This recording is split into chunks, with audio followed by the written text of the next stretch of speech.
my penis! I love it, man. I love it. I love it. I love it. Okay, so got that. How you doing, Wisdom? Doing pretty good. I'm starting to start mine. Sorry for Okay. being a little late. No, you're good. You're good. You're good. We're just hanging out. We're just hanging out today. Shit. Let me get you up as well.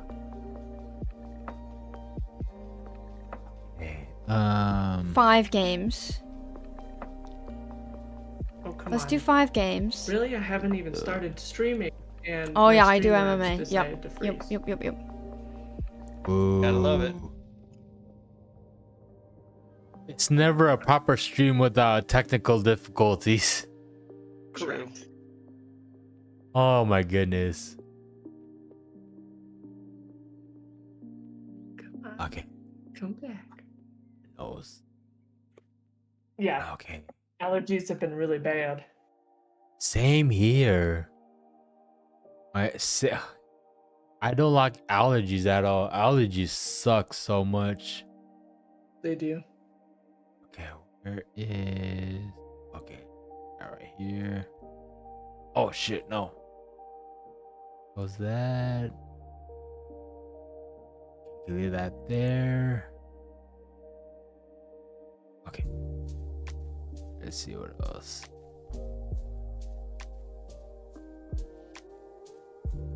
Okay, so we got that.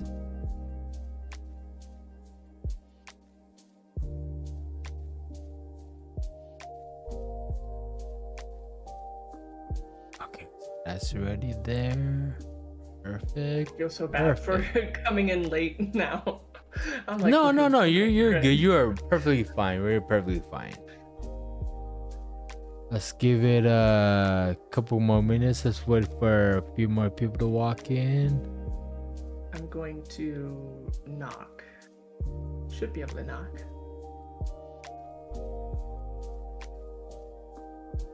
Am I? What are you? What browser are you using? Thanks for that. I have 65 word sounds. Chrome. Oh, okay. I should be using Chrome myself too, then, because I remember. Hold on. Boom. Let me download Chrome real quick. I know you're following me, and I'm Yep. following you.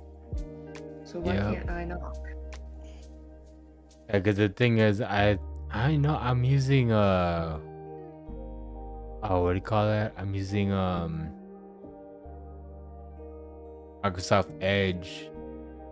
Actually, it shouldn't matter, right?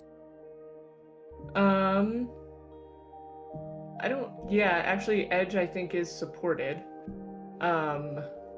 But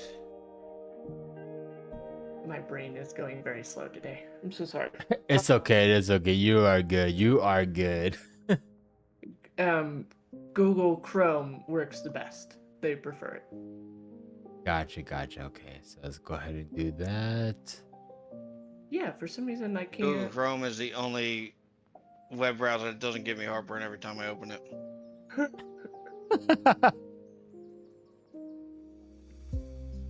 If there was a way to delete Microsoft Edge, I would absolutely do it. And if there was a way I could find out who's the one who integrated it into Windows, I would love to go to Windows headquarters and kick him right in the nuts. I found it. Okay. All right. I accept. I know. Okay, hold on. Let me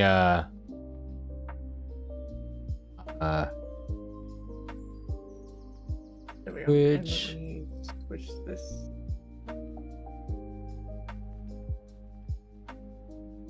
Much the We should kilobits be to knocking the soon. 2K is doing Or too. at least be 2K is now connecting. 9,000 kilobits upload rather than 7,000. So there's 2,000 more kilobits, which means Oh shit! No!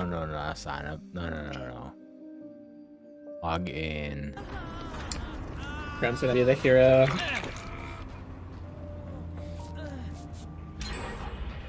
No more laptops for you. Chef, are you not just redeem Lucy hydrate Quick. after I lose like a hydrate?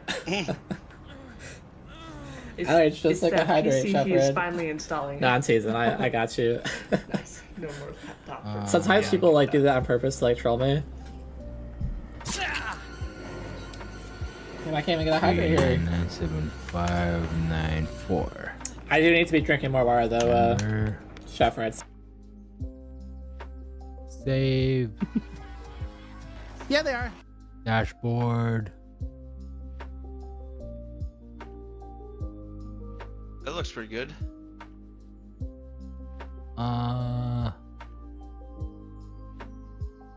Oh, you got some serious delay on that. Well, you keep it at like What? 10 seconds, 12 seconds. Huh. Your delay between your stream and when you're doing it is a while. Oh shit. Yes. Yeah, I just saw what it is. Give me 1 second.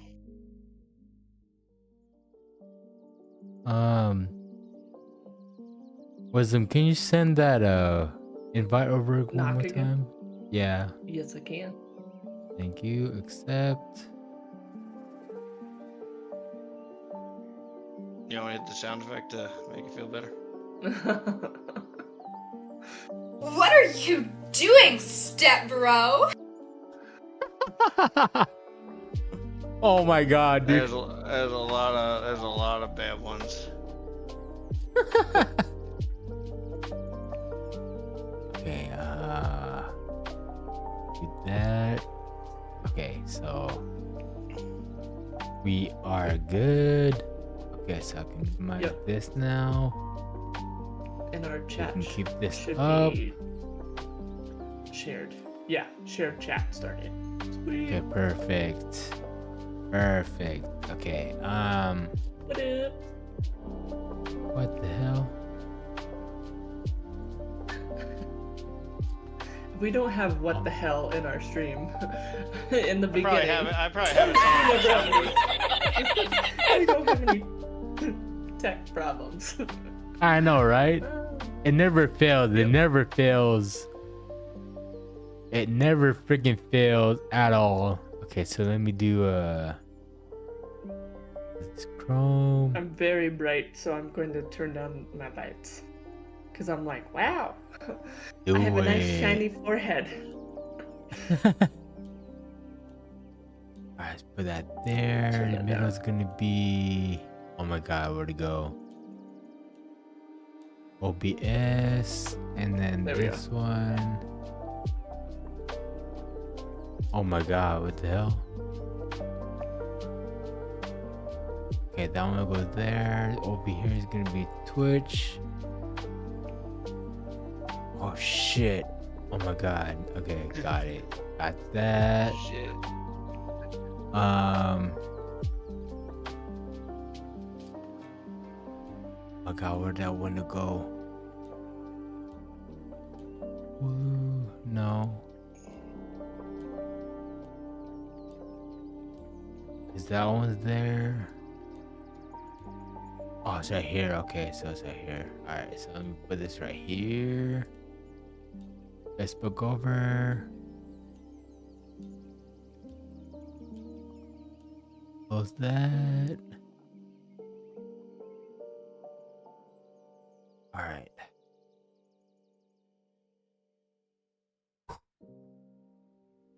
Right up here. Got this here. Got this here. Actually, no, I don't even need that. Put you over here. Alright, we are ready to go. So, alright, Sweet. welcome in everyone. Thank you for joining us today on Second Chance Warriors. Today marks episode number 7, everyone. Today I'm joined with my co-host Wisdom and our guest speaker Mark Jr. Welcome in, man. Hello. Thank you for having me.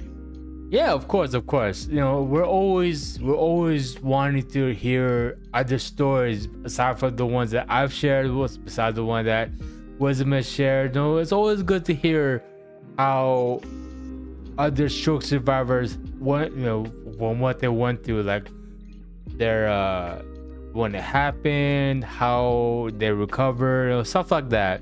It's always good to hear it's always good to hear different stories, and on top of that, we also share, oh my god, we spread awareness to everyone who is not who's not knowing, so we do our best to let everyone know what's good, know things to look for, things to do when it happens. We do all that here. So again, thank you so much for joining us, everyone. We're gonna go ahead and as you tell your story, we'll most likely ask questions about how things went for you, what things you do to how your life has changed, what's changed, what you do for the things that you do on a day-to-day basis. Oh, a lot has changed. So you want me to start from stroke, or do you want me to start from prior? I would say it's a good idea to start before, prior, what led up to your stroke, how it happened. Okay. So yeah, floor is yours, man. I could share what I shared in the Discord, in the Second Chance Warriors Discord. I grew up on the East Coast in New Jersey. I was a star student, star athlete through elementary and high school. I was four-year starter on varsity in high school. I played Division II college football for a Division II school up in Rhode Island, and actually got herniated 2 discs my junior year because I took a cheap shot at Matt Ryan, who went to the NFL and retired. My Division II school used to scrimmage Boston College every year as a warm-up game for them to come and pound us for their first real game of the year. And he was just being a jerk, so I called defensive audible, which shifted the tackles and had them open a hole for me so I can get to him. And I put my forehead right into his chin strap, and they actually sent a defensive tackle who was 6'7", 424 pounds up the hole with the ball at me, and they blocked the second level. I was a strong safety, so I was in the secondary. So it was me or him, and it was biggest collision of my life. So athletic days were over. Go ahead. To give us perspective to him and you, how tall are you? I'm 5'11", and my football playing weight was 185 pounds. He was 6'7", 410 pounds. Wow! Holy crap! Yeah, no. And he knew how to hit when he was carrying the ball. He got nice and low, and so did I. That was the biggest bell ringing I ever got, and I also herniated 2 discs in my back. Needless to say, my football career was over. So I played rugby my senior year, and I actually finished college because I shifted from a football scholarship to an athletic scholarship, or to an academic scholarship, sorry. Nice. So I was able to finish college, graduate. I graduated in 2008 with a major in finance, but 2008 was when the housing market collapsed, and the only jobs available in finance were cold calling people to sell life insurance, homeowners insurance, so on and so forth. I felt like that wasn't for me.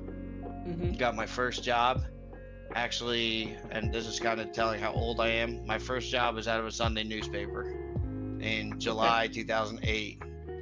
It was a classified ad looking for a production supervisor, and I got it. Fell in love with manufacturing and distribution. I've been doing it since. And life went well, and life was going good, and I kind of feel like I hit my glass ceiling in New Jersey, so I started seeking other opportunities, including a job in New York City that paid a lot of money, but the company went under and sold out and lost that. Then one of my counterparts from a large company I worked at before had called me. He was at a big company in Ohio. He was like, "Hey, I got a slot opening. I'd report to you, but I want you to come out and at least check this place out and check out Ohio and see if it's something you'd be interested in." So I did it.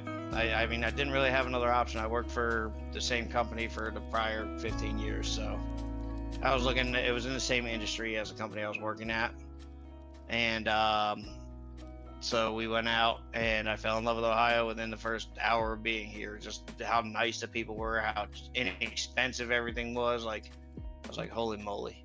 So I went, passed the interview, and got hired. And I mean, do you want me to not disclose the company I got hired at? It's up to you. That's That up to is you. your decision. So Yep. I got hired at a company that built travel trailers, which is a tow behind campers behind cars. Okay, okay. For going to campgrounds and stuff. Mhm. And they obviously paid for me to move out to Ohio and trying to save a little money. I did it myself. The stroke happened the day before I was supposed to start my new job in a new state. Oh God. So now we're here. It actually happened when I was driving, and it's a 600-mile drive, or 640 miles from my house to where the hotel I was going to stay at for a few weeks until I bought a house out here. So you were driving when your stroke happened. I was driving, yeah. And I didn't know, but until afterwards, until speaking to doctors and therapists and all of that, what happened was when I was driving, I noticed it felt like my tongue swelled up and I was slurring like I was hammered. Like I had 3 bottles of tequila, even though I was literally sitting in the car for 10 hours. Right. But so I kind of shook it off. I got out, walked around a rest stop for a while, drank a bottle of water, thought maybe it's just because I had the air conditioning blowing directly on me. And it was my first ever time in a car ride that long.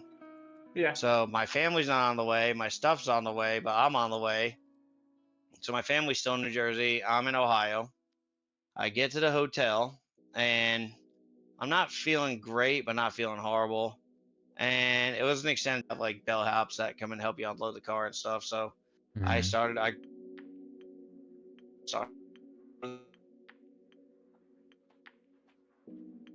Uh-oh.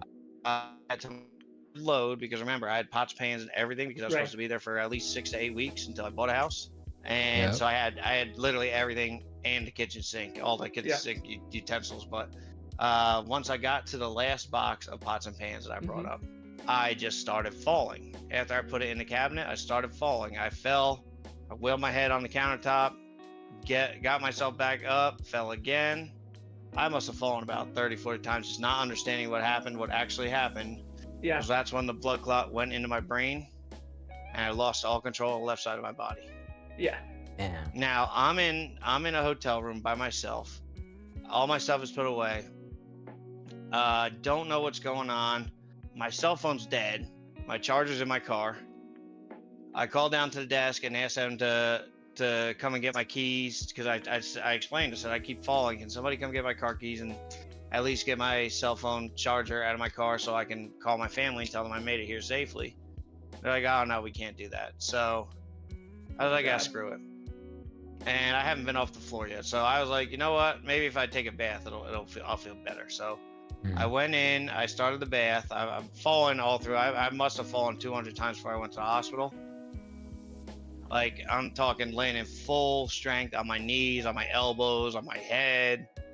It was ugly. So I figured maybe if I took a bath, I was gonna take a shower, but since I was falling, I just sat in a bathtub, took a bath, and then didn't slip in the bathroom. Thank goodness, because that's where I could really got hurt.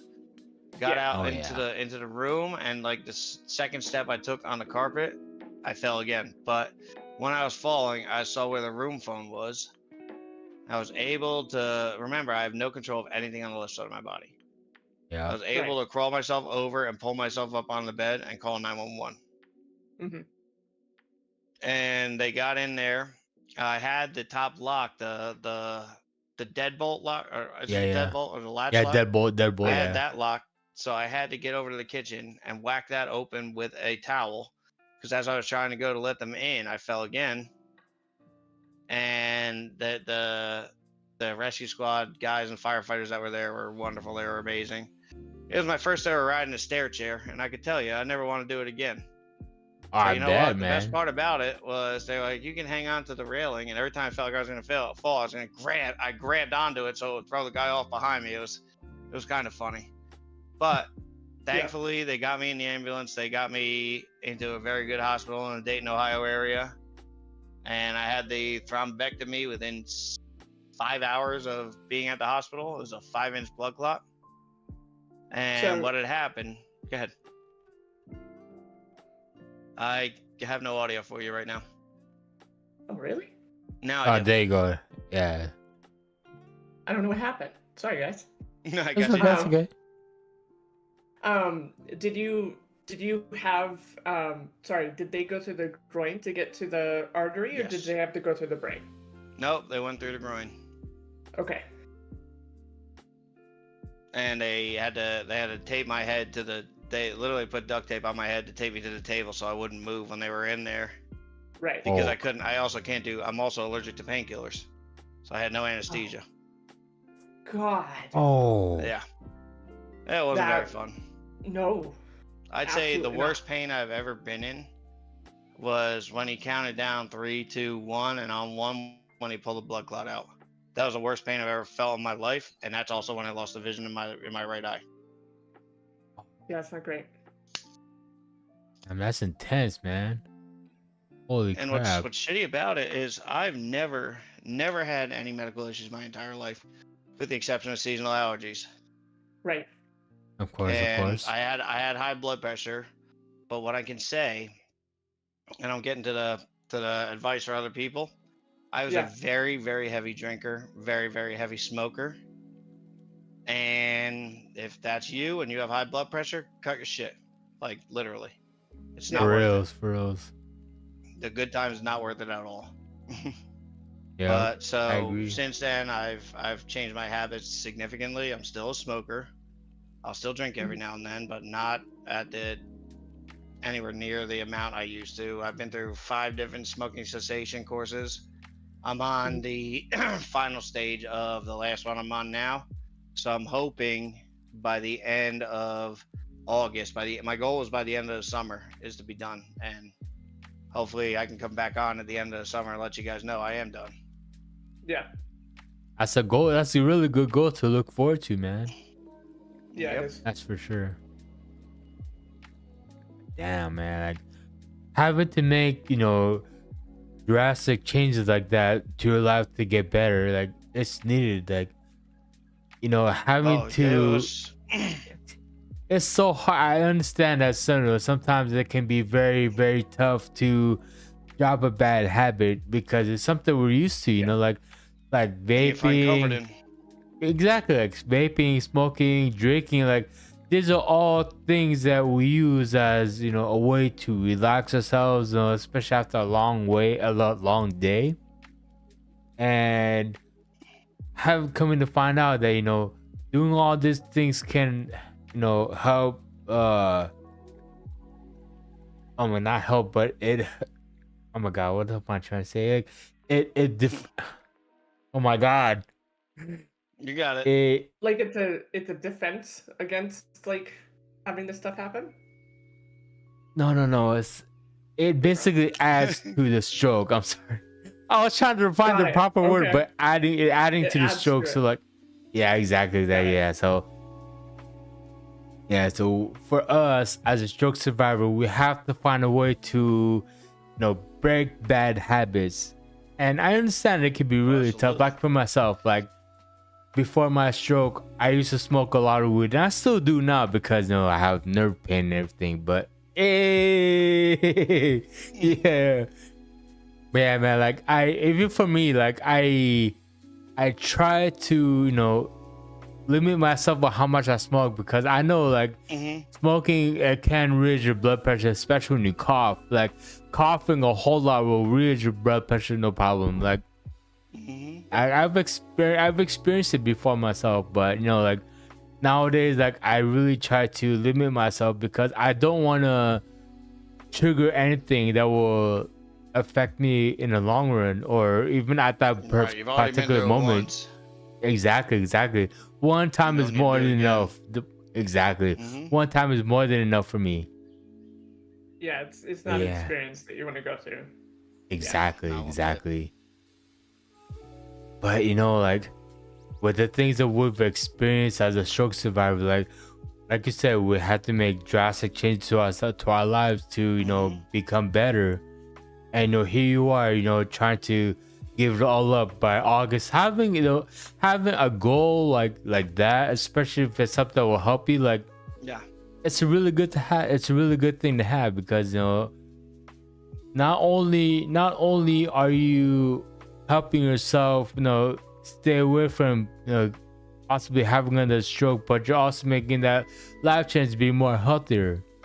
You know, and Right. that is something that is something that we need. We have to be healthy for ourselves, for our family, for all of our loved ones, you know, because this is one thing I don't want to imagine, like, especially like if something bad were to happen, like the repercussions of your loss, like that will definitely affect everyone that knows you, like family, friends, acquaintances, you know what I'm saying? Even if your exes heard about it, that would affect them as well. Like, I'm just thinking ahead, but I know it's not gonna happen. So, Right. trying to keep ourselves healthy is like the best thing for us. Like, that's the best thing we could do for ourselves, because, you know, we all don't want to experience a second time around. That's no. Yeah. Yeah, like, we're doing it, you know. You're doing a good thing. I'm doing a good thing. Wisdom here is doing a good thing. All of us are doing what we can to keep ourselves healthy. Right. We have to, yeah. Yeah, exactly. And I'm telling you, life is a lot more difficult, and I kick myself in the rear end every day for not making a decision to cut this stuff back sooner. Mm-hmm. You know, it's such a shame, because when you go from being able to see out of both eyes to seeing like this is literally how I see all day, every day, from the time I wake up till it's a lot of adjustment. Like, I mean, my head was pretty hard from playing football, but I still hit it getting in the car every now and then, because there's no getting used to it. It's been a couple Your depth years. perception is off. Yeah. Oh yeah, depth perception is terrible. Oh, Like when I go to put a feel cup down, I actually tap the table before I could put the cup down, so I know where it is. Yeah. Yeah, that makes sense. It's like your like a guide almost, pretty Mhm. much. Mhm. Yeah, that makes a lot of sense though. Like, just like you, like my it's not stroke related, but my right eye has been damaged from bullying, and with that, like, my right eye is like foggy, milky. I can still see out of it, but everything I see is like covered in clouds, and it's tough. Oh, okay. So I totally understand where you're coming from with Yeah, but at least you know something's there. Because I have no idea. Easiest way to scare the ever living hell out of me is to come up from my right side. It's so. Oh, okay. So it's basically like a big old blind spot. Basically your right eye is a whole pitch blind black. spot. It's like yeah. Think of if you had put an eye patch over your right eye. Yeah. I know what that exactly what that's like. Yeah, it's horrible, but at least you get some It light is. through yours, you know. But the thing is, with my eye, like, any kind of, like, especially the sunlight, the moment it goes into my eye, like, I have to cover it right away. I can't.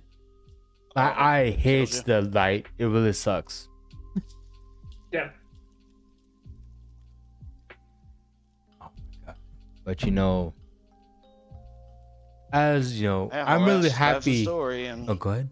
What? Yeah, hell yeah, man. that's the story, and you know things have certainly been very, very challenging, but I still think that this move out here to Ohio is one of the best things I've ever done. Yeah. That's really good, man. That's really, really good. Especially getting away from New Jersey and actually smelling fresh air from every now and then. Yeah. Touch grass outside, man. This house that I bought here is the first yard I've ever had that's had grass, and it's my house, not my parents. It's my first ever grass yard. Yeah. Hell yeah, man. That's awesome, bro. That's awesome. Because I lived on the water in New Jersey, and we all had stones in our backyards. So my I extent feel of that. yard work experience was pulling weeds twice a year. Yeah, I believe that. Weeds fucking suck, man. Yeah, they I do. know. They fucking Yeah. suck. I wish they made like a chemical that you could just spray on your lawn just to get rid of weeds. Because like you take that risk of putting something onto the lawn and it kills Yeah. the lawn. Right, right. My lawn is one of the nicest in the neighborhoods, and my neighbors on both sides I think I'm weed and feeding their yards this fall because they're growing weeds and they're starting to encroach on my grass. So I might as well do it for them. They're not going to do it, you know. Yeah. But my house is typically between all of our friends the hangout house. Like we have slip and slides for the kids, we have cornhole, we have every activity you could want because I have not a huge yard, it's about a half acre. But it's Yeah. enough. I mean, That's still pretty big. we frequently have 12 to 15 people back there and just have fun. Yeah. Yeah, hell That's yeah. a good size though. Oh yeah, definitely. Total 15 people. That is a good amount of people, man. That's a big spot, bro. Well, we had 26 over for the Happy Gilmore release on Friday. Happy Gilmore 2. Nice. Oh yeah, that's right. I still need to watch. It's funny that how movie. like nostalgia is coming back now. Like a whole bunch Yeah. of people are like, "Oh man, you're so old," and now all these like sequels to nostalgic movies are coming out, and I'm like, bro, what I is know. this? We missed. I'm not this sure stuff? all of them are true because people are starting to figure out how to use AI now. Oh Ugh. yeah, that's true. Fucking AI, Yeah. man. Like I saw a thing for Big Daddy 2 yesterday. I'm a huge Adam Sandler fan. But Oh, Big yeah. Daddy 2 yesterday, and like, what's this gonna be about? The kids older and the kids a fuck up too, or Oh, that's Dunno. a good. That would be interesting to watch, man. If it really comes out, like, it's crazy how we had to wait this long for a second movie of Happy Gilmore. I'm like, dude. Right. When I saw that, I was like, bro, what the fuck? Finally, they released a second full movie, but like, how many years later? Like, what? Almost 30 don't years get me later. wrong. They ended the first one perfectly, where they didn't even have to think about a second one. Right. He must have really, and that's why I love Adam Sandler's. He must have wanted to do it to honor that, because quite a few people have passed away who was in the original one. Oh I yeah. think he did a really, really fantastic job honoring them. Yeah, Yeah. I agree. that's like, man, I agree. They just announced Practical Magic 2 is coming out, and I was like, they're finally coming out with a sequel? Oh my god. Like, this long time. Right. We're just like, damn, man. Like, all the sequels are coming out. Like, what was Yeah. this? Like, how many years ago? Like, come on. Right. Yeah, this would have been great to have during COVID. Right. That would have been Yeah. awesome. Yeah. That would have Gotten been off of fucking awesome. Call of Duty for once. Okay, so after your stroke, like, what was your recovery looking like? Like, how were you able to recover like as you are now? Like, It was no, it was a very, very tough road. I had my stroke in May of 2021, I think. mhm. And I was in the ICU for 6 weeks. I was in a rehabilitation hospital for 10 weeks. Then I went back Okay. to New Jersey and did another 12 weeks of just strictly rehabilitation, no working, no nothing, just to get myself back because I was messed up, and there was a lot more to adjust to than just vision. Like I went to the point where I even got recertified by an occupational therapist just to get the okay to drive again. Oh, Like I yeah. had to drive a student driver car, and it was hilarious because this one had 2 steering wheels on it. Never saw that before. I only saw the extra like oh crap brake it. Yeah. Yeah, no, I feel you, But man. yeah, I I've mean, never. Go ahead. I mean, I just did my due diligence before I went back to work. I wanted to make sure I was ready. So I Yeah. was willing to do whatever therapies were recommended. I had a great team of doctors out here in Ohio and a great team of doctors that have known me my entire life in New Jersey. Hmm. And when they recommended, even though I felt like I was ready, let's say after the first 4 weeks, Mhm. they said, why don't you do another 4-week round and we'll see how you're doing. And they were able to show me the progress, the difference between weeks 4 to 8 and 1 to 4. They said, you do another 4 weeks because you only have a year or so to recover. If you do another 4, yes, that's going to delay you getting back to work. But we've already proven you can incrementally get better from here to here. So it's going to be even higher ratio when we do the last 4 weeks. So I agreed to do it, and I did 12 full weeks of nothing but physical, occupational, and speech therapy. Damn. So Okay. I believe that. it was, I'd say it was about 16 weeks total in therapies. About 4 months straight. Mm-hmm. Damn. And I That's had to learn how to crazy. walk again. Oh yeah, I believe that, man. Yeah. Same here, bro. Same here. I mean, like for me, like I still don't have all of my body back yet, and I'm still working on it. Mhm. But, you know, it's a slow process. I'm not in a rush. Like I'm just trying to regain what I lost. And you know, And with how my long ago own, did you have yours? I had mine back in 2022 on Yeah. October Both of us 3rd. did. Yeah. Yeah. Both of us were 2022. I was August. He was October. Yeah, so we're literally like 3 months apart.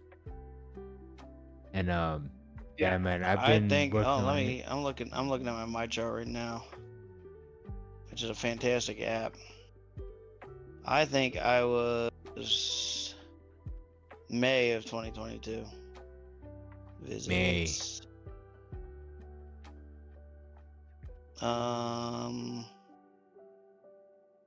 May 22nd, 2022.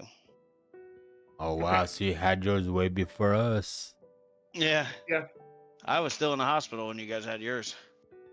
I Yeah. was either in the Yeah. hospital or I was in rehab. And like I hate calling it rehab because people automatically think it's like drugs or alcohol. Right. Right, But let me right. tell you, that rehab, I am no longer ashamed to call it rehab because it saved my life. Exactly. You know, I was exactly. not able to do this for the first 2 months. I can't couldn't still close my do hands. that. Yeah, but now look, I can do this. All of them I can touch, and you know the best exercise I found that helps that.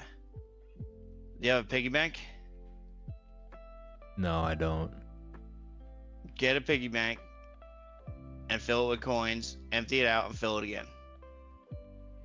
Ah, And so don't give up. Only use your hand that you need to work with. It really helps your dexterity. gotcha. Yeah, right now I'm still trying to work with opening my hand because like my hand is still like closed up. The thing with me is, Yeah, and if you think I'm BSing you, look right here. oh, you got a small one. Gotcha.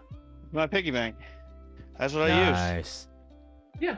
Well, I don't think you're BS in No, this. I know. This isn't really something you can make up a good story about anyway. There is No, no of good course, story of out of course. this shit. No, there's Nope. absolutely not. I get a lot of people who stare at me and go, "There's no way that you had a stroke," because I have full range of everything, and I'm like, I did though. Like I have the medical records to show that I did. Right. Like I know I did. Yeah. You know, I get a That's lot insane. because I have a handicap placard. Yeah. You don't look handicapped. Oh God, I So my answer fucking is hate that. I got 2 things for you. Number 1, look through my front windshield. Number 2, mind your fucking business. Exactly. It's like, bro, Don't who the look fuck are handicapped. you? Yeah, right. Like, Well, if who the everybody could fuck get are one, you? why didn't you get one if everybody could get one then, jackass? Right. For real, exactly. dude. Yes. But like, you know, like honestly, like I hate saying like this is the one thing I hate saying like,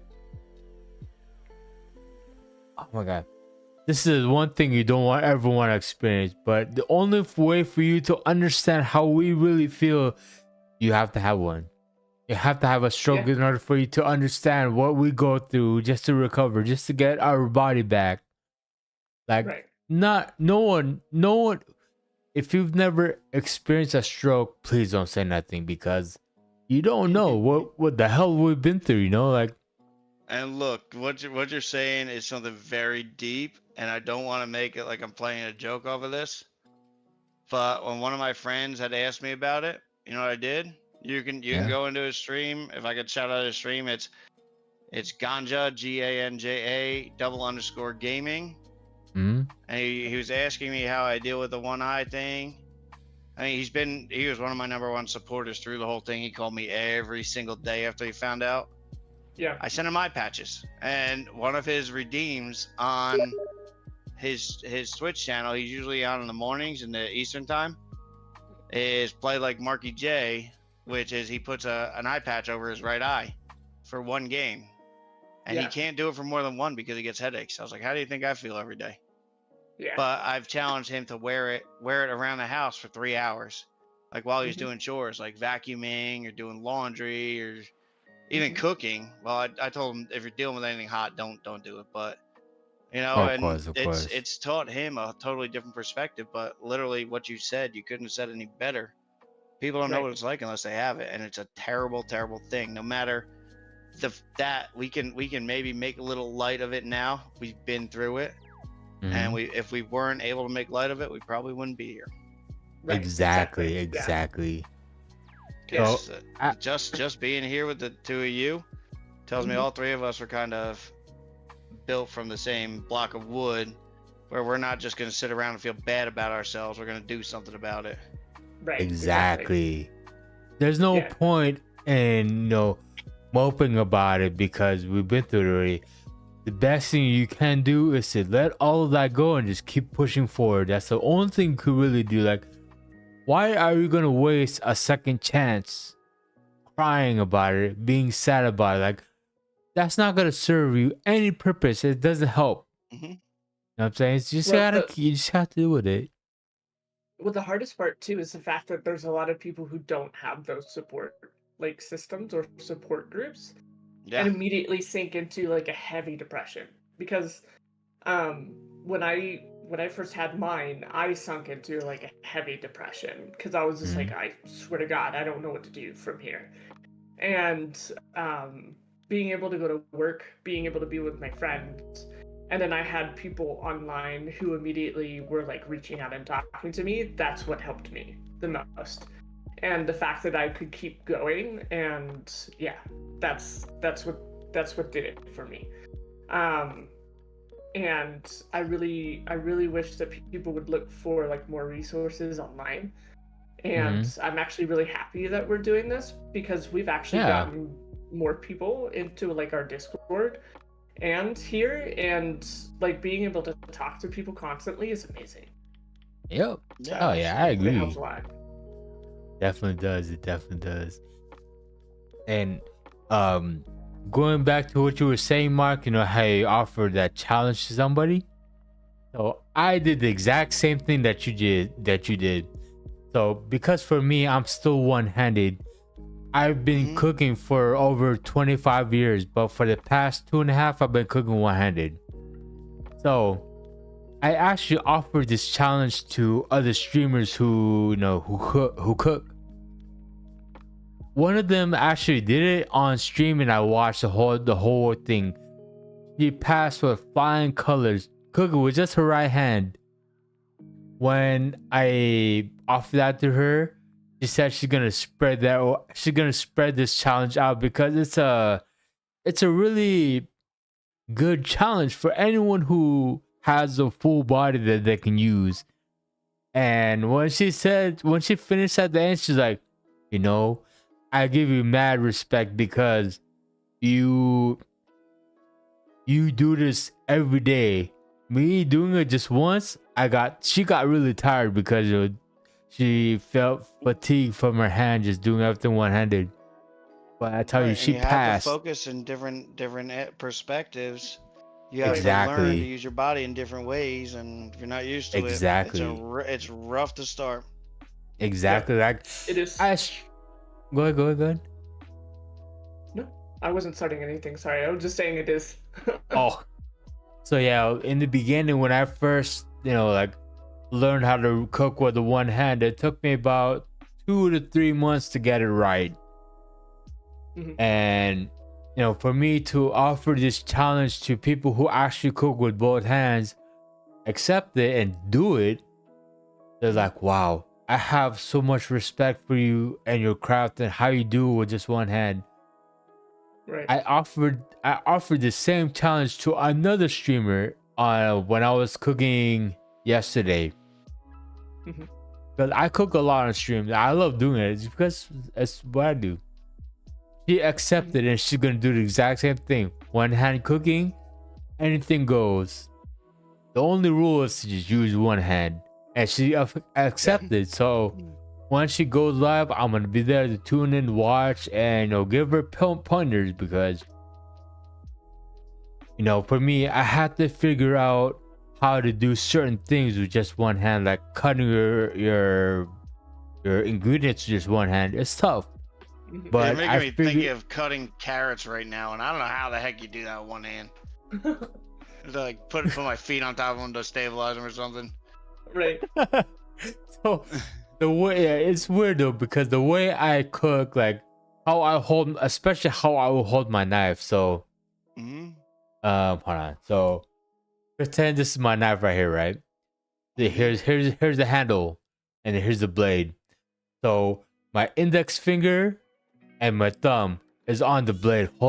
I hold the blade with my index and my thumb, and the hilt will be tucked under my wrist, so I can cut. And people see me, I'm doing like that, and it's like, bro, how the fuck you doing like that? Like, I had to learn. I had to adapt. You figured it out because it's something you enjoy doing or something you need to do to survive. Exactly. You adapted and overcame, and it's next time you do one of those streams, if you're cooking on stream, just hit me up and let me know. I'd love to watch it. I don't think I could accept your challenge because I'll probably end up cutting the finger off of my one dominant hand. Honestly, I think not having my left hand and not having an eye is enough. Is too much of a detriment for you and me. Yeah, that's already I totally feel that, man. But I'm really glad that people who have full use of their body accept the challenge to really see what it's like to not have one limb. Right. And I was so happy because this is something that I do on a day-to-day basis. Like I cook every day for me and my brother, and for others to accept, I'm just like, wow. Now they get to actually see firsthand what it's like to miss a hand, not have an extra hand to use. Yeah. And right, I'm sure it's way more challenging than you make it sound. Oh, like I'm not gonna second guess anything, because hardest thing of my recovery getting from the hospital back to New Jersey was getting out of the wheelchair and into the car. Yeah, I believe that. 3 nurses had me by a gate belt to make sure I didn't fall backwards, but and that's nothing to me. I'm not saying cooking with one hand is nothing to you right now, but I'm sure it's gotten a little bit easier as you've figured it out as it's gone. Been figuring it out big time. It got way easier. I mean, like I said, I've been doing it for over 2.5 years, almost 3 years now. And my ability to cook in the kitchen with just using what I have, like the only so I know there are more adaptive tools I could use. But in the beginning, I just used what I had, like a regular knife, a regular cutting board, and I adapted.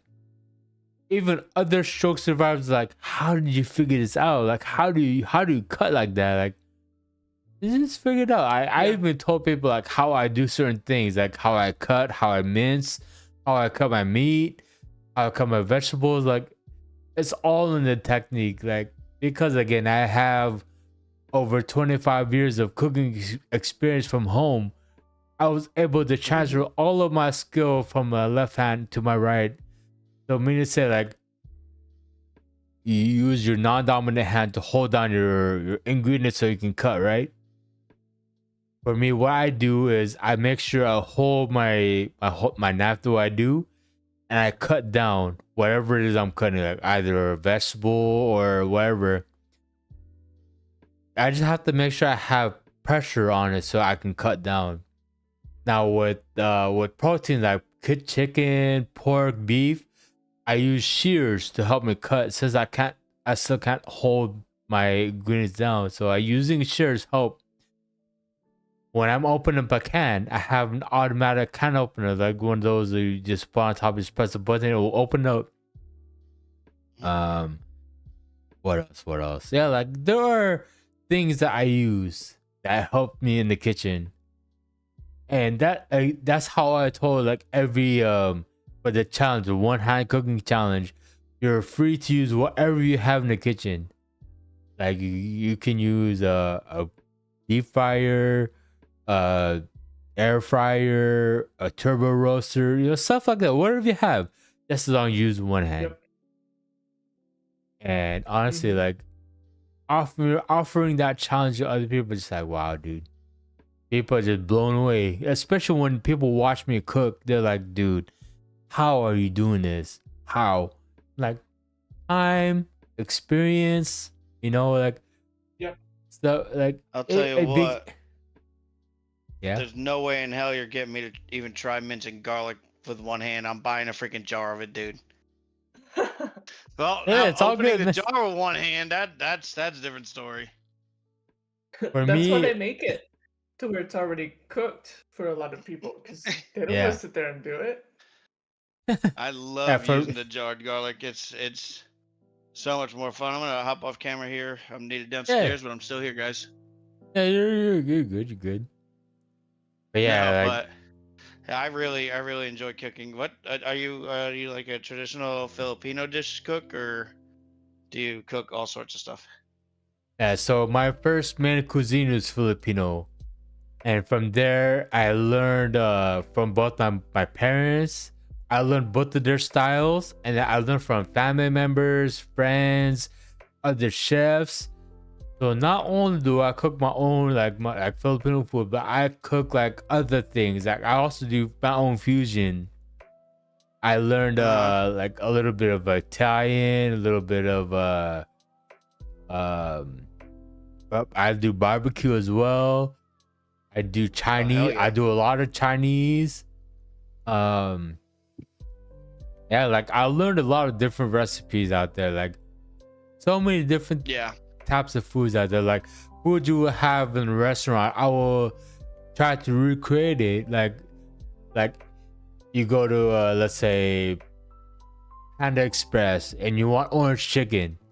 I make orange chicken from scratch all the time. Like everything I make in my kitchen is all made from scratch. I don't Hell really. Yeah, dude. So Yeah, dude. That's you eat good. that's That's all we gotta say is you eat good.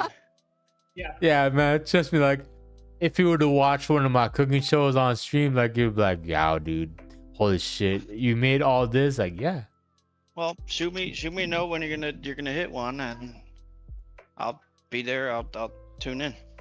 yeah, of course, Not a problem at man. all. Like, yeah, dude. Hey, Like, right now we're not employed, but we are going to do a second interview on Wednesday. nice. Yeah, actually, for Sure. myself, I'm actually going to so because I moved into a bigger apartment, I have to get a job. I have to because fucking disability ain't shit, man. I have to make money because I don't Yeah, even get just- this. fuck. Was it Damn. because you're working? You don't get disability because you're working? Yeah, probably. I don't know. I've never even looked into it because if I'm healthy enough to work, I'm working. Yeah, I Damn. get that. I'm I worth totally way more feel there that, out man. in somebody else's building than I am sitting on my couch. Yeah, I get that. Yeah, I don't get disability either. I'm still working. But yeah. What do I you do for work?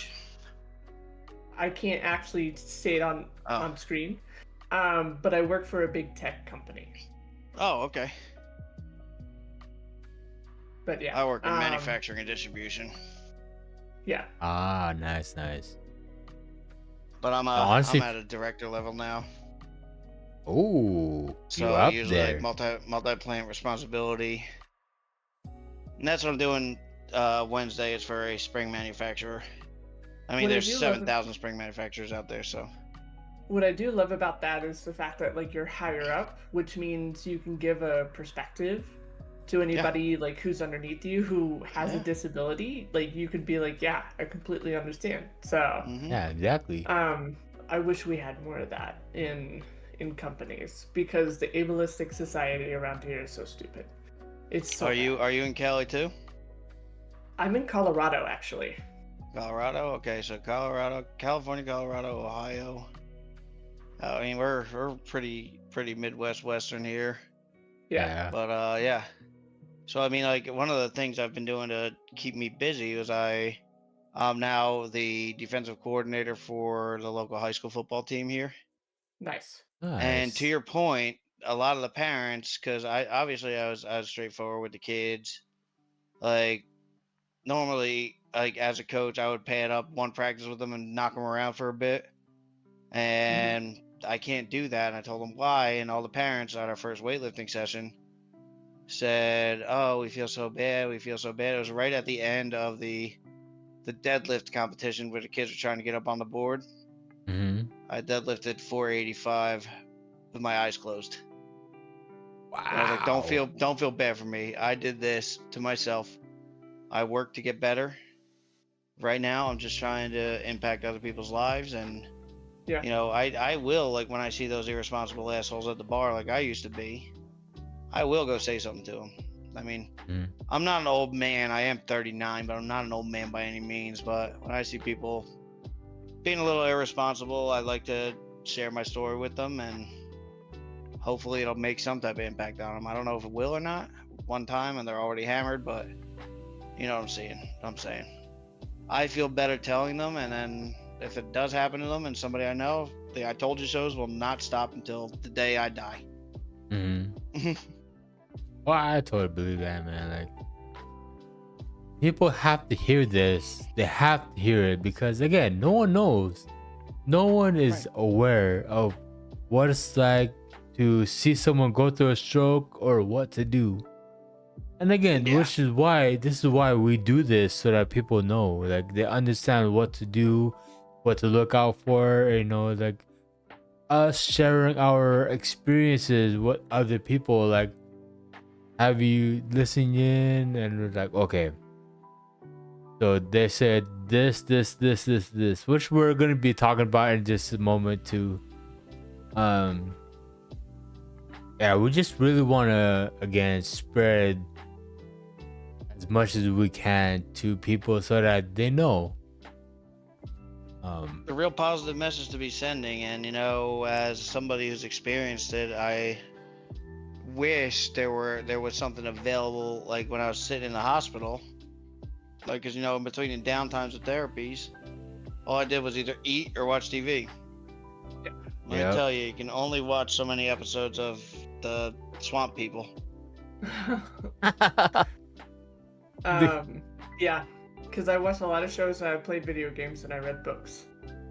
Yeah. See, I was always a reader, but of boring shit like business books.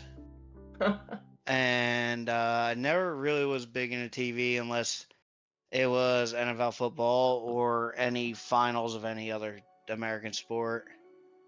But I did play video games, and that was the hard thing, because I still only have about 50% of my strength on my left side. Right. So it, like, playing video games is really hard. Keyboard and mouse feels like it's impossible now. Right. Like with a game like Call of Duty, where you're flying around. Let me enlighten you for a little bit, because for myself, I'm a mouse and keyboard player mainly. I will use a controller for, like, you know, like racing or fighting or platforming. But when I bought this here is called the Azeron Syro. This is a one-handed mouse, keyboard, analog device that's hybrid. And this is what I use every time I play any video game. Like, this here has been a total game changer for me. It gave me what I'm used to. And I'm telling you, like, And you do everything with your right hand? right now, yeah. And hold on, I'm just looking for a pen so I can write it down, because I'll look into it after this. Yeah, definitely. What's it called again? Azeron. Yeah, Azeron Syro, Cyro, like Cairo but Syro. I guess what's called. Yeah, my buddy I mentioned earlier, Ganja, he uses an Azeron. He's trying to get me to get one. It's definitely worth it, because whenever I play Repo with the guys, that's what I'm using. I've never played Repo. I heard good things about it. It's good. It's fun. My next one's gonna be Ready or Not. I think Ready or Not. I've heard about that game too. Yeah. one of my buddies, he's constantly in Discord, and like when none of us feel like playing Call of Duty, which is more often than not now, like we'll just show the different games we're playing, and that Ready or Not game, it's like it's really, really cool, and the graphics are really good. It's essentially it's a SWAT team game, and it's super tactical. Ah, gotcha. I think that's gonna be my next purchase. Either that or when GTA 6 comes out, I'm definitely getting that. Makes Start that sense. grind the Man. second it comes out. Man, I tell you, I would love to buy new games, but I got too many in my backlog I haven't even touched yet. I have about 6 right now. Yeah, I got about yeah, Shaggy, we will be answering questions. Hi, dude. Feel free, bro. And we will answer them as we go. But yeah, I'm just like, I gotta save my money for stuff I need, like if I need some clothes or if I need toiletries and stuff like that. I'm just like, fuck. I wish I could spend money, but I can't.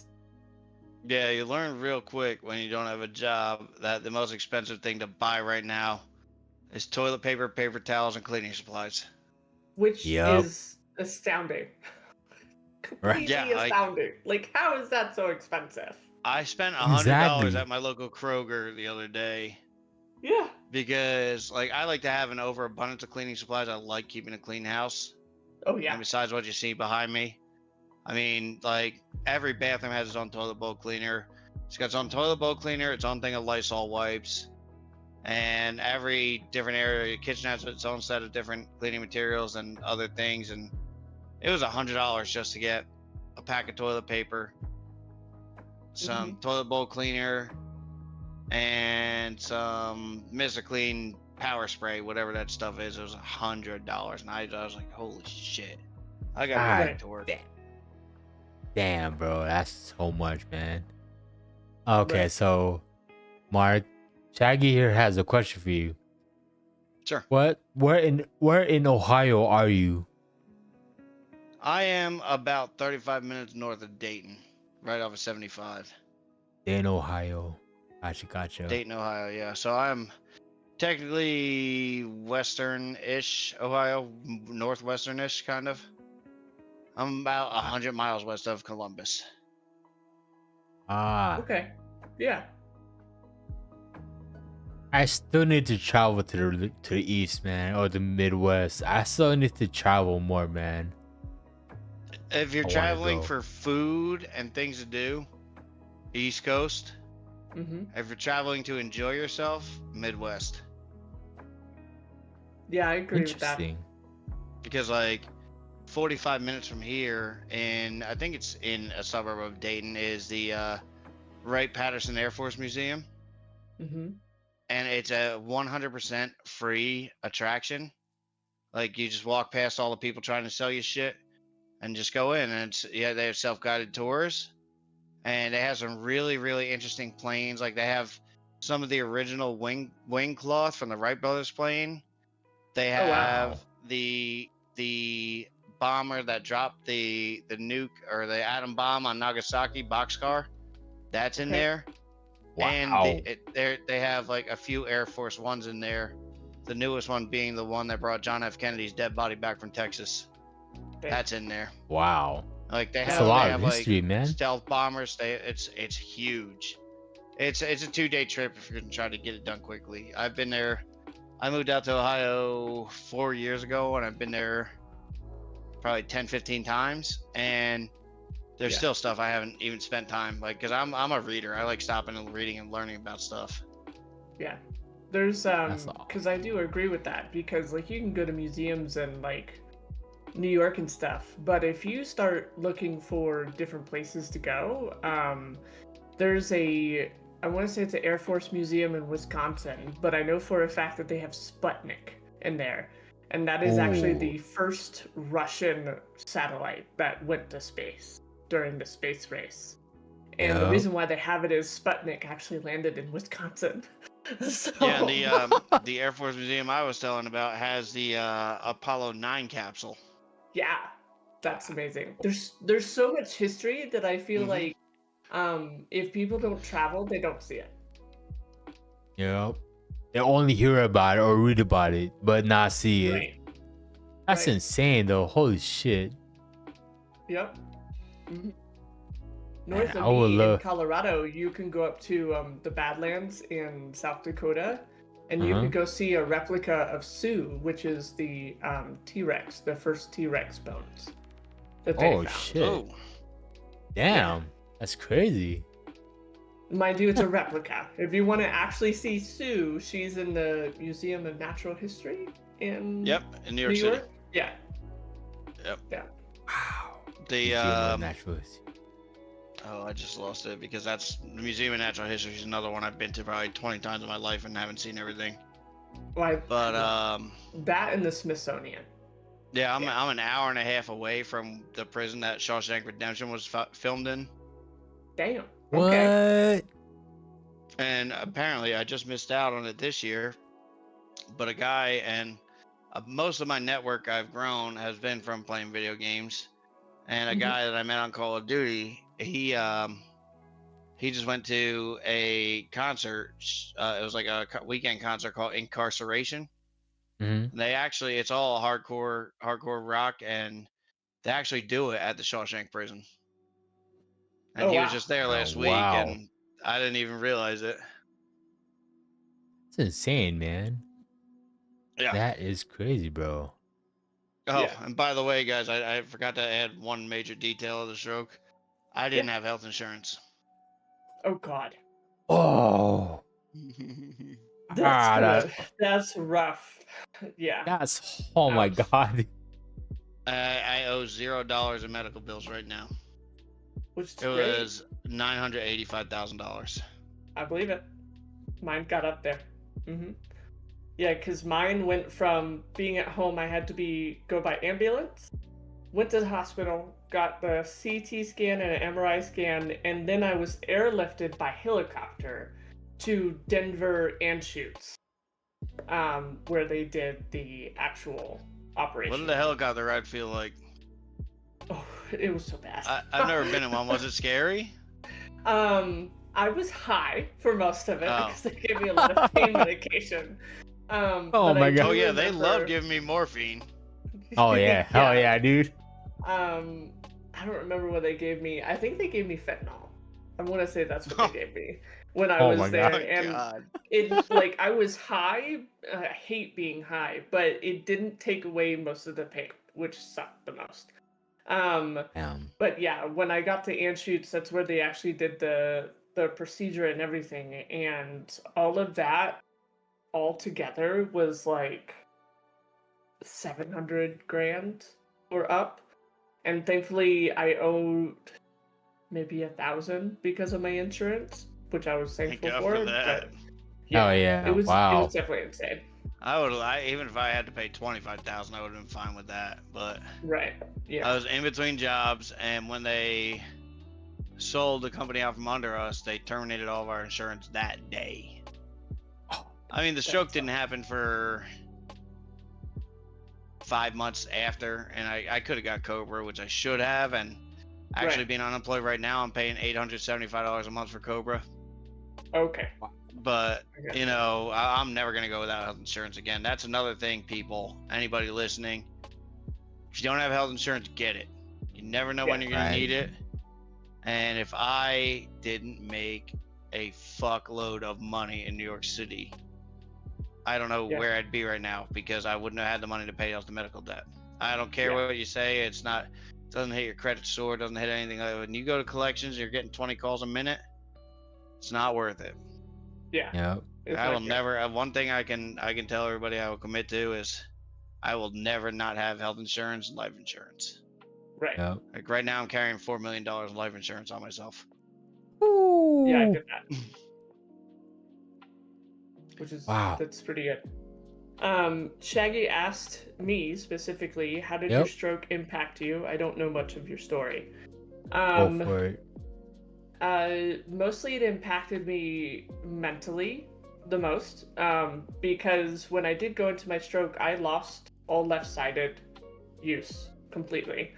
And they did Same the here. surgery. Yeah, they Wait, took, I did it with my left hand. I know you did. But I lost all use of the left side. I went into surgery, they got the blood clot out, and I came out and I could use both sides. So like I can use my hands and my feet pretty good. I still have some reflex issues if I'm holding something. I tend to not hold it in my left hand because I can suddenly like jerk and drop it, unfortunately. But I get migraines. Yeah, I get migraines now. So I actually have to take a lot of medicine for it, because it fucking sucks. Well, I'd like to follow up on that when you're done. Yeah, absolutely. I'll help you out with that. With another question for you, by the way. Yeah, I'm totally fine with that. But yeah, when I get my migraines, it feels like somebody took a nice poker and stuck it right into my eye, basically. It goes all the way back to the back part, and I'm down for a day for it. Completely down. It sucks. I get one migraine like every 3 years, and it debilitates me. Debilitates me. It depends, because if the weather is shifting really bad in here in Colorado, I will 100% go down for like a weekend. I wear contacts as well, which actually help the migraine, because if I'm wearing glasses, they push so hard on my nose, that at first, like, most people are like, oh, that's fine, but if I take off my glasses, you'll see the indentation. Yeah. And nobody can explain why that continuously happens to me, but that will cause a migraine. And then lots of light will cause a migraine as well. It sucks. It sucks a lot. Same here. It's so bad. What I will recommend to a lot of people, if you don't know it, shutters on your windows, because you can block out most of the light, or what's the other one? Blackout curtains. Those are amazing. Oh yeah. And then if you can get lights that you can control the sensitivity of the lights and just like turn it down, that's gonna be your best bet. Oh yeah, Like, definitely. That is for sure a good thing to have. Yeah, what was your question, Mark? So the question maybe could be for both of you guys. Yeah. What gave you the signal that something was wrong and needed to go get looked at right away? My stroke? Yeah. Mine sounds trippy as fuck. So mine was, I was getting ready for the day, and I had just had a hot bath, which unfortunately increased the blood pressure in my body. So when I went to go reach out with my left hand to go turn off the light, I initially thought that somebody had reached past me, and it was not my left hand that's turned off the light, which that was like, what the fuck kind of moment. I also had a headache that was at the back of my skull that was increasingly getting worse, and I was like, I don't understand this headache at all. And by the time I got downstairs, because my parents live with me, I was talking to my mom, and I started talking to her about what was going on. And then when I tried to walk, I ended up crab walking. So like literally walking to the side with like squatted down walking. And my mom's like looking at me going, what the fuck are you doing? Basically. And I was like, I don't feel good. And I started telling her like everything that was going on, including that when I went to go text some friends in the Discord, I literally could only see through a little hole in my eyes, and I tried looking to the A on the left side of the keyboard and could not focus on it. All I could see was middle. And when I told her all of that, my mom, she immediately was like, oh no, we're not dealing with this, and immediately called 911. Because when Thank God for that. Yeah, when I relayed everything to her, she was like, this ain't good. No, this is not good. So when EMT showed up to come take me, their first question was, are you on shrooms? I was like, I have not taken anything. Mhm. And that is the first thing they tend to ask you is, are you on any drugs? And I'm just like, I may be young. I may be 33 years old right now, because that's how old I was when I had it. I was just like, no, I don't do drugs. Like, why are you asking me that question? Right. At all. But yeah, it took my mom like yelling at them to get them to put me into the ambulance and taking me to the hospital. But yeah. Well, you know that's it what? was. Thank God your mom was there, because Yeah. I was lucky I had that fight in me to get to that phone, because my family was 600 miles east of me. Yeah. No idea, no way to get a hold of me or anything like that. Mhm. When you were telling your story, I was kind of waiting to see, like, did you pass out? Did somebody have to call for you? But knowing that, like, you No. actually called, Mhm.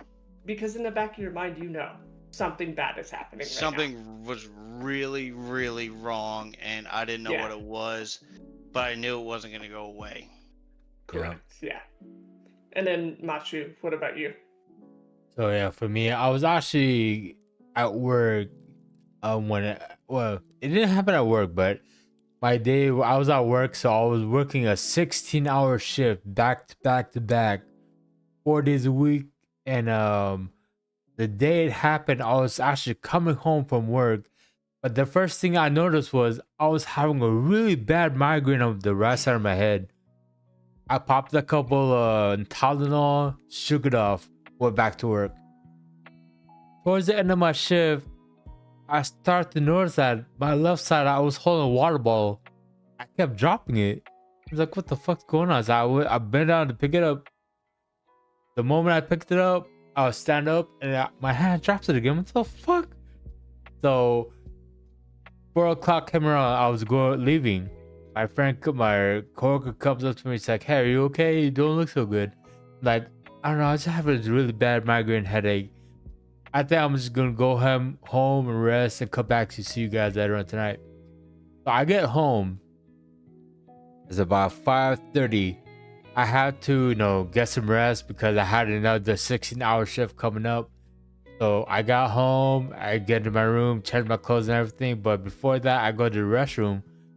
Right then and there, as I'm walking, I started noticing that my left side is starting to feel weak. Like I'm slurring, and I can feel like my left side just like I can't really feel it. So I call my manager. I was like, hey, I don't think I come in tonight. Something's definitely wrong with me. Like I'm slurring, I feel weak. He's like, okay, go ahead. We'll find someone else to cover for you. We'll see you the next day. After I got off the phone, I'm still in the bathroom. I lose control of my whole left side and I fall. On my way down, my head hits the toilet and I finally land to the ground. I was so lucky that my roommate was home at the time. He ran to my bathroom. He saw me on the ground. He's like, hey man, you good? You good? He's like, no man, something's wrong. Call 911 right now. Right as I said that, he called right away. And about 5 minutes later, EMT shows up to my apartment. They load me up into the gurney and they bring me down like, hey, are you okay? How are you feeling right now? I was like, I don't know what the fuck happened. Like, well, you just had a stroke, so please try your best to stay calm. Because if you panic, that's gonna raise your blood pressure and it's gonna be even worse for you. So the EMT was talking to me the whole time, with the whole ride to the hospital. We were talking, like asking me questions like, what's your name? How old are you? Where are you? Like, where are you from? Like, they're asking me, relevant questions. By the time I get to the hospital, I go to the ER, and I was there for about 3 hours until they finally moved me up to the ICU, where I went under for about 2.5, 3 weeks. During that time, like I was visited by both my parents, because both my parents passed away already, but they both visited me while I was under. We were talking about real life shit, like stuff was going on. They asked me, why are you here? What happened to you? Like, I had a stroke, so I lost my half my body. Like, well, it's okay, because now that you're here, why don't you come join us to the other side? You can be with us forever. Like, they were really trying to pull me from my body. They're trying to let me go to the other side, join them. I told her I'm not ready to die yet. Like, I still have a lot of life left in me. I still have something to live for. Like, I don't want to die just yet. No bullshit. That's most likely that's the most scariest thing I've ever experienced in my whole life, is being told by my parents to join them, like just to go and die. I'm like, I'm not ready to die yet. So by the time I came to, I was in the ICU. I woke up. The nurse saw me. She's like, "Oh, you're finally awake. Now, please do not freak out. But you just had a stroke. Anything you do right now could raise your blood pressure. We cannot have that. The reason why you went down is because we wanted that blood clot in your head to shrink. So they're like, the IV had a lot of salt, because they wanted my brain to, they wanted that clot to absorb all that salt, whatever. And they're just telling me, please stay relaxed, please stay calm. And yeah, man, like, I was just dumbfounded with myself. Like, how the fuck did this happen to me? Like, why did I let this happen to myself? Even up to now, like, I still ask myself, like, why did I let myself go? Like, why did I eat bad? Why didn't I take care of myself? You know, like, why didn't I get checked up for all this? Like, you know, I kept asking myself these questions.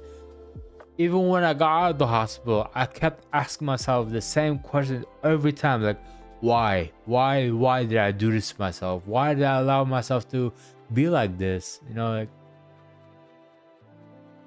after that, I you know, finally woke up to, you know, having to make changes in my life. Like, I had to lose weight, I had to change my eating habits, I had to change up, like, get rid of alcohol, get rid of vaping, I had to get rid of, you know, all that shit. Besides weed, I still smoke weed here and there when I have it. But yeah, man, like, that's pretty much what happened to me. That's my story right there. Shit was insane, man. I'm telling you, like, I actually got the med card in Ohio because of my stroke. oh yeah, Because of the trouble sleeping and trouble with attention, focus. I mean, Gotcha. I obviously I can't use it at work or before work, Of course, but it of does course. help me sleep a lot better. And it's been kind of important in my journey of slowing down on the drinking a lot. Like, I would never be sitting here with a Coke from Wendy's, just chilling with you guys. It'd have something in it. Yeah, definitely, man. I feel it. God damn. Just talking about it's like, fuck, it kind of brought me back to when it happened. I'm just like, dude. Fuck. Yeah, Like, it's definitely an interesting, like, experience to constantly, like, talk about it, and you just feel like you relive it every single time. It's exactly. Like, actually, I have a question for the both of you, because I've experienced so many times myself. Like, in my dreams, like when I'm sleeping, right, I'll have a nightmare of me literally reliving the stroke over again. And when that happens, I'll wake up crying because, like, what the fuck? Why am I seeing this all over again? Now, my question to the both of you: do you ever sleep and relive the stroke over again, or? I did in the beginning, but after going to EMDR therapy, that actually helped me, like, desensitize to it, to where, like, it's not as impactful when it happens. But I don't normally dream that, which is, I'm thankful for. But I definitely do dream some pretty strange stuff when it comes through. I'm like, what? Right, I feel that. I can't say I've ever dreamed about it happening again, but I do have a lot of dreams of beforehand. Yeah. Like, things that could have been changed beforehand. Like, football games, state championships, so on and so forth. But Mhm. I don't Yeah. think I've ever had one of the stroke re-happening. Probably because my brain's too pissed off at me for all the freaking money I spent for being a dumbass and not having health insurance. I feel that. It happens, I man. definitely feel that. It happens. Oh my god. This is oh my god. It's talking about it over again is bringing up old feelings, like Yeah. feelings I don't want to feel no more. Like, but you know what? Yeah. Let them come to you and Exactly. realize that it's okay for you to feel them again, because look Mhm. where you are today. And you're where you are today because you refuse to sit back and feel bad for yourself. Yo, Right. Whether you Like feel the- you caused your stroke or not, like I feel like I caused it myself, but it happened and we recovered. And if we weren't able to, we wouldn't be here talking to each other today. I'd Right. probably be cleaning toilets at a truck stop or something. Definitely, I feel like I don't know, man. Like, I remember back then in the very beginning, dude, I was so sensitive to everything. Like, I would cry about shit, like shit that didn't even matter to me. Like, what the fuck? Why am I crying about this? And Yeah. then that would trigger how I felt at the time because of all the stroke stuff, like losing half my body, can't talk properly, having bad really shitty short-term memory. I'm just like, dude, what the fuck, man? Like, I kept crying about a lot of shit. Like, Yeah. Like, I shouldn't be- Shaggy is saying you guys are all amazing, and we, the viewers, are so glad you all survived and are here to share your experiences. Thanks, oh yeah, y'all. bro. Hell yeah, man. Hell yeah. Like, that, again, like, that's the whole premise to this podcast, because like we want to do our best as stroke survivors to spread the word.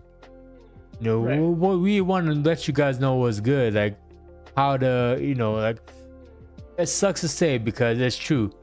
A stroke can literally happen to anyone at any given time, and you don't even know Yes. it. Yep. Like, It can come You out could- of the woodwork, man. exactly. Like, you could be the most healthiest person in the world, drug free, alcohol free, stress free, eating good, Yep. exercising. Yep. Like, this shit can still hit you. Mhm. And you know, as how we are now, like, we want to be able to let you know, hey, whatever you're doing, you know, consider doing something different. You know, that Yeah. way you don't experience what we went through. Because, bro, Yeah, I'm telling you, Cut your like, shit if you're drinking 20 shots of Fireball a day like I used to, and 12 beers and a pack and a half of cigarettes. Cut your shit. That's all I'll say right now. If exactly. you're listening to this and you know you've heard our stories already, you're not going to get any compassion from me if it happens to you. I will support you, but if you don't change your habits and it happens, I'm not going to be compassionate, and I'm going to be tough on you like I am with the football team. Because you know what? It's not worth it. Yeah. I agree, man. I totally agree with you, but it's And just, speaking of the crying, you just brought up a memory. I cried a lot right when it first Yeah. happened for like the littlest things, like when they were moving my room, or changing me from the ICU to the regular or the rehab section. Mhm. I cried because I was gonna miss the nurses. Like I was not a sensitive person at all. Right. Mhm. Like both of my grandparents passed, I didn't shed a tear. And after the stroke, now I'm a little extra sensitive, which I think is a positive. Yeah, definitely. It opens your mind to something else that you're not used to. Oh yeah. Yep. And for us to go through what we did, this is just like, holy fuck, man. Like, Yeah. we're still here. We are still here on the earth, you know, walking around. And, you know, for us to share our experiences with each other and with chat, you know, they now know, like, holy shit, man. Maybe we should take a different outlook to life, like how that should, how others should be living their lives, like changing up the things that they do, like day-to-day basis, like again, like what you said, Mark. Cut your shit. If you're doing something bad, you know it's bad for you, like cut that shit out, because you never know what will happen to you if you keep going down that same road, like that same dark road. You never know. Yeah, the worst part Right. is that COVID is the reason why like this happened to me, which is absolutely bonkers. But yeah, absolutely insane. That's what everybody was alluding to. My healthcare team in New Jersey, Yeah. they thought it was vaccine related, Mm-hmm. but I refused to accept that as an answer. A, because I signed a paper saying I can't sue the pharmaceutical company, Right. and B, because I've had vaccines my entire life, and sure, this one was different, and there's all sorts of talking points you could discuss of it. But I put this on me either way, and for my specific stroke case, it's all on me. And could it have been a vaccine? Sure, it could. But you know what? I was still doing so many things that I should not have been on a daily basis, a daily routine. Yeah, Yeah. I get that. Yeah, I totally feel that, Mark. Like, and for me, like, I was unhealthy. I was eating very bad, like every day. Like, I never ate at home. My boss would always buy us all food every day. It was always junk food. That's all I ate for like 2 months. And I wasn't working out. I wasn't active. Had high blood pressure. All that shit just added all up and it hit all at once. Mm-hmm. Yeah, that's It why will too. now. Yeah, exactly. Like all the bad shit we've done to ourselves, like I still blame myself for what happened to me, because I could have done something different. I could have changed my lifestyle. Like I could have been more active. I could have worked out more. I could have eaten more healthier. But no, I didn't do anything. I let it happen. But your And best bet to figure out, because like everybody's gonna ask, like how can I tell if I'm healthy or that kind of stuff. Quite literally, it's just going to your PCP to get a physical done. They draw your blood, they check everything that's going on. Yeah, because that's gonna be your first step, and that's where like your doctors can help you and go through like the entire process and tell you, hey, like you should probably cut back on the bacon, because that's high in fat and that's pretty bad for you, kind of stuff. I'm allergic to pork, so I can't eat any of that stuff. But I know for me, like when I had my physical done during the process of being in the hospital, I remember the doctors looking at everything going, you're extremely healthy. Why are you here? And then when I told them like the entire process, they were like, oh, okay, COVID did it. So yeah, it's insane. Yeah, it's It a really tough is. thing to think about and talk about, but like this conversation is making me want to go down to the gym and lift, like, cause I have a gym in my basement. Yep. Because Ohio is cheap as shit, so I have my own exercise equipment downstairs. Like, it's motivational just hearing it from other people's perspectives, you know. Yeah. The gym's going to help you a lot.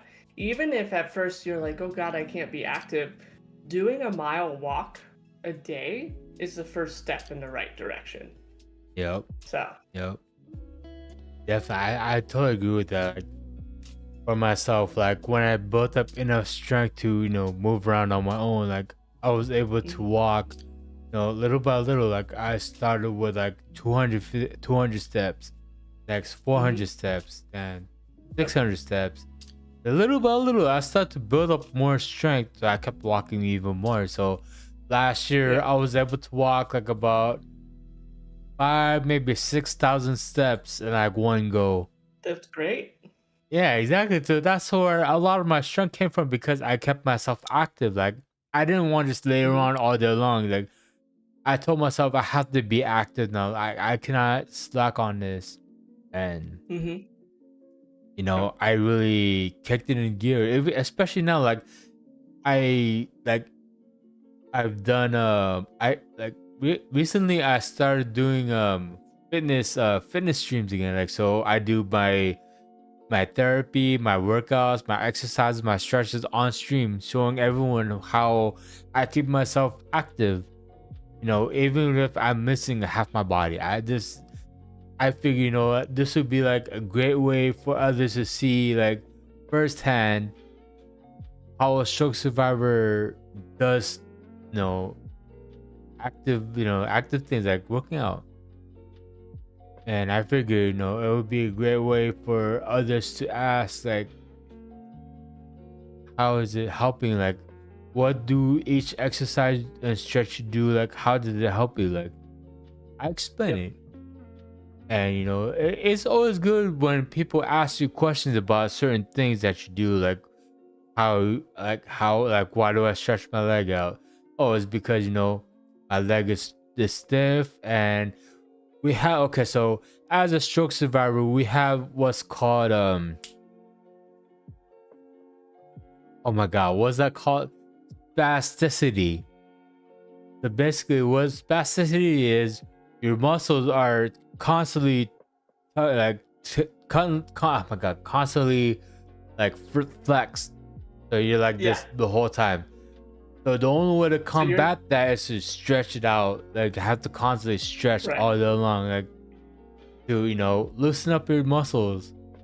You know, that's what the therapist told me. Like, you have to stretch every day. You have to, like one time is not enough. You have to do at least 3-4 times just to really loosen up your muscles to open up. So yeah, like exactly. Never would I imagine in my life, in my 30s, I'd be stretching the second I got out of bed every morning, because I'm so stiff. Like, I'm still a fall risk if I don't stretch, because if I don't loosen up, I walk around like I have 2 sticks for legs. I feel that. I naturally, because I already have a disability with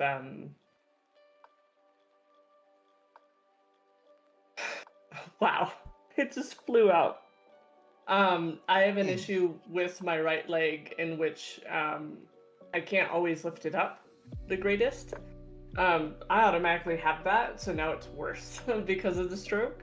So I have to focus on like lifting my legs. I have spina bifida occulta. There it is. And I naturally have like right-sided weakness on the right side with my leg. So constantly like having to strengthen that, having to do stretches. Walking helps me a lot. But like doing the weightlifting is really where it comes in to help with like all of the muscles and everything. Oh yeah, definitely. No, my least favorite exercise in physical therapy was stairs. Going up and down stairs. I have stairs in my house, and there are some days that I'm like, I do not want to go up the stairs, please. No. So yeah, I get that. Oh my god. So my apartment here, we live on a 3rd floor. There's no elevator, so that means I'm forced to walk up and down. But I'm fine with that, because at my last apartment, I was able to again build up strength to move, go up and down, even ramps too. Now I can go down ramps, and if I never did any of that, there was no way I would be able to get up and down from this apartment. So I'm really glad that, you know, I really built up enough strength in my legs to, you know, carry me up and carry me down. And I even figured out the technique on how to go down, because man, going down the stairs was the scariest fucking thing ever. Yeah, like going downstairs, going down a ramp, that shit was so scary for me. Like, and I know, like, over time, the more you do it, like, you know, the more you do these things, the more you get used to it. But holy shit, man, going downstairs is still scary. Even for me, sometimes like I will feel that fear. I'm just like, fuck, I hope I don't fall. I hope I don't fall. I hope I don't fall. Like, and my therapist even told me, she's like, That's okay. Just go slow. Take your time. Don't rush yourself. Like the way I see it is my recovery right now, it's like a high school slow dance. You can't rush this shit. You have to be very patient with yourself going through everything. Exactly. Yeah. And like I mean, here's something I wasn't able to do during it right after the stroke. Pick up business card off the tabletop. I wasn't able to do that with my left hand. Yeah. That's Down, amazing, pick it up dude. again. Like, and it's all because I took the time to let myself relearn how to do that stuff and regain the strength with repetition and get some muscle memory back. If I didn't do that through all the therapies, all the at-home workouts I did, it would be a totally different conversation today. Oh yeah, I totally believe that, man. I totally believe that. Like from myself, like I was only in the hospital for about 2 months, so when I was released, like I came. Okay, so my stroke happened in Vegas because that's where I was living at the time. When I came back to California, I was not into therapy until like maybe I came here. Okay, so I got back to California in November. Oh my god, November something. Yo, thanks for the sub, man. Much appreciated, bro. I'm tired of your goddamn ads. I'm sorry, bro. But yeah, so I finally got into therapy. Started up therapy in May 2023. Like between from the time I got back to California to the time I started therapy again, I had to do my best to do whatever I can to keep my body like moving as much as possible. So I did a lot of my own workouts at home. I did the therapy that I learned from the hospital from the therapist. I did all that at home. I had my brother help me stretch and all that stuff. And yeah, like I really try to utilize what I learned to help, fill in the time while I'm not in therapy. And when I finally got in there, I was in therapy for about 2.5 months because the hospital I went to for therapy, they were always booked up. So I had a few sessions here and there, and when I did, they taught me what I needed to know. And I even have an app on my phone that shows me all the workouts that they've taught me, and I still use all those up to this day. I still use them all. I have the binders. I have a workout binder from therapy. Oh, nice. Oh, yeah, so all the therapy that I learned from them is all in my phone. So all I gotta do is just pull it up, and there it is. I just do whatever they taught me, and I just do it myself. Yeah. But man, dude, I tell you, like the time I had to wait to get into therapy was excruciating, man, because I didn't know like my body was telling me like, yo, dude, something still does not feel right. So you gotta keep pushing yourself, have to keep doing the workouts as much as possible. When I finally got into therapy, like the therapist told me like, you're still really tight. You've been doing your own therapy at home, but you're still really tight. I was like, so when they worked me out, like it took a little bit of time for my body to adjust to the therapy that they're giving me compared to what I was getting in Vegas. Right. But I'm actually really glad that the therapists I work with really gave their 100% to me, like, and I gave it back to them. I really reciprocated that same effort they given me. Like, I never stopped because, again, no one wants to be disabled for the rest of their life. No one wants that. I don't want that shit. Right. But I told myself, and this is a big if, like, I told myself, if my left, like, if I can walk, I'll be happy. But if my left hand never came back, I would be okay with that because I fully adjusted to one-handed life. But still, I don't want that to be like end game. You know, like I'm still working towards getting my left hand back. I still like I do a lot of electroshock therapy because fucking A, I love that shit, man. I love shocking myself. I don't think that's what it's called.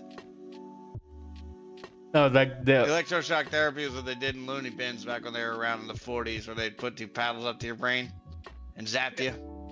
and, I don't know. You're using a TENS unit. You're using a TENS unit. More than likely. NMES, that's the one I'm using. And yeah, like so, like I've been using that ever since therapy. Like my therapist told me, "Hey, get yourself an NMES." I don't know what else to call it. Dude, I just to piss off my brain surgeon, I call my thrombectomy a lobotomy. Every time he was in the room. Every time he was in the room. He's just like, what the fuck, man? Oh, if you guys ever have me on again, we got to tell hospital stories because I was the terrorist of Kettering Health in Dayton. Oh, bro, I got you, man. So aside from having you on as a guest speaker today, like we will do episodes where we'll have guest speakers who talked before come back and talk more, share more stories like that we didn't get to cover the first time around. Like actually, hold on, we got about what 15 minutes left. About I'm good. I'm not on any time limit. Oh yeah, we usually try to keep. Yeah, so we try to keep these episodes to about 2 hours, so we're not going over.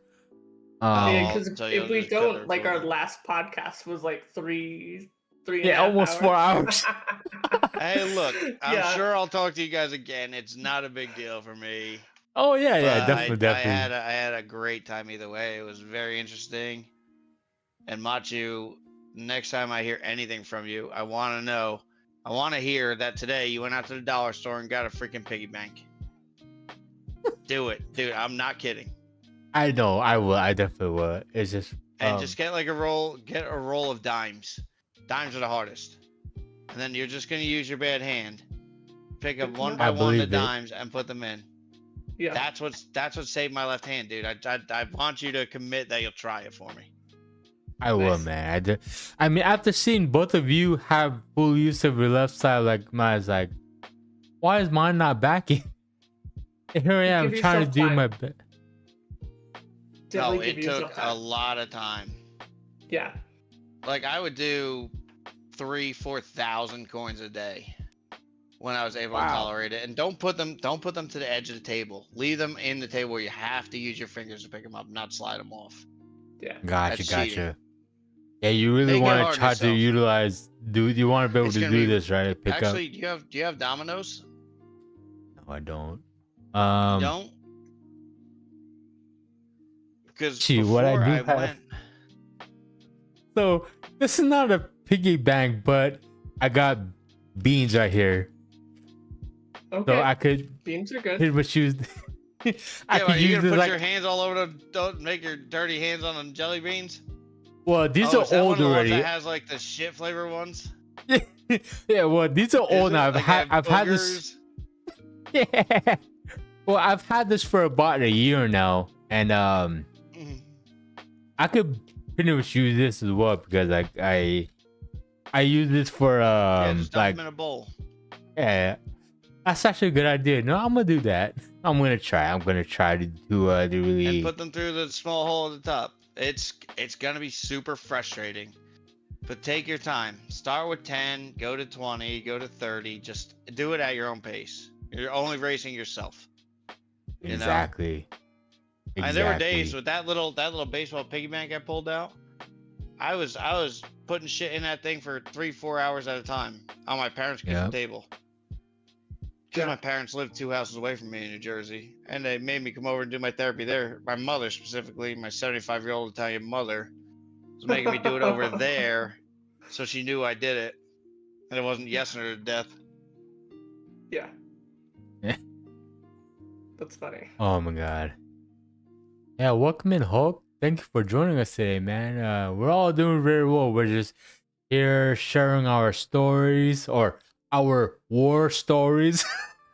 War story. Yeah. No, You know- the war stories are when I tell the hospital stories. Yep. So yeah, again, we really do our best to, share our experiences with the stroke because not everyone knows about it. So we do our best to spread awareness. Let's see. Okay, so 150. So around this time, we would like to, share, tips, like giving like things to that people can, understand, like what to look for, what to do when someone or themselves having a stroke. Like what you did, Mark, you were able to, call yourself to bed to call 911 or open the deadbolt.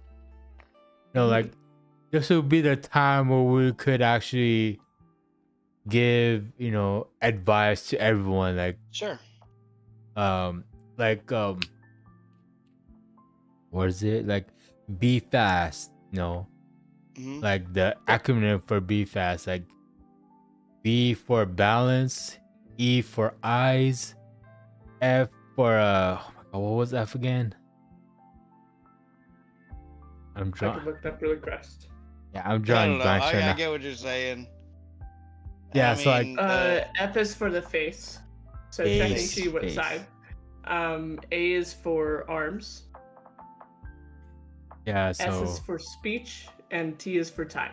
So everything, everything is on the whole time, because that's the differences between all of us is the fact that like we had the time. So like for mine is they got to me very fast, and you have like 3 to 4 hour window to take care of a stroke, and Yep. if you can get to it within that time,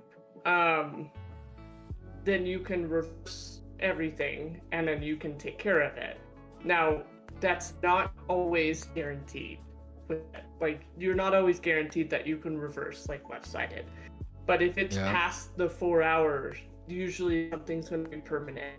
Or honestly. And one of the hotels had an outside band. And that outside band is